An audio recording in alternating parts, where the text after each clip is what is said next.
by much of the world as the only path to ending the Israel-Palestine conflict, the two-state solution has long had the backing of the United Nations. First proposed in the 1993 Oslo Accords, it was accepted by both sides but was never implemented due to disputes over Jerusalem, final borders, Israeli settlements in Gaza and West Bank, and the rehabilitation of refugees. The stated intent of the international community as expressed at the United Nations since 1947 has consistently been the establishment of two states, Israel and Palestine, living side by side in peace and security. In 1974, the question of Palestine was reintroduced in the General Assembly's agenda, and since then, it has reaffirmed the inalienable rights of the Palestinian people to self-determination, national independence, and sovereignty.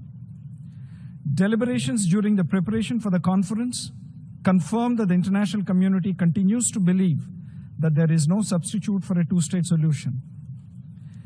In 1988, India became one of the first countries to recognize the state of Palestine with firm support and commitment to the two-state solution.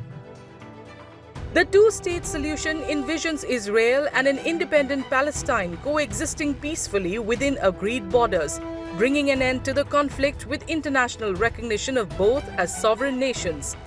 Under the UN plan, the Palestinian Authority would govern the agreed-upon Palestinian territories, including Gaza, with international monitors ensuring security. While countries like the UK and India supported the proposal, Israel rejected it and the US boycotted it, calling it ill-timed. Israel adopted a law called for not to accept the two-state solution in law. It's by law. Israel adopted a bunch of laws during the last few days to prevent any possibility for the two-state solution. One of the barriers for the two-state solution, you cannot talk about two-state solution while you are building settlement in the Palestinian territory.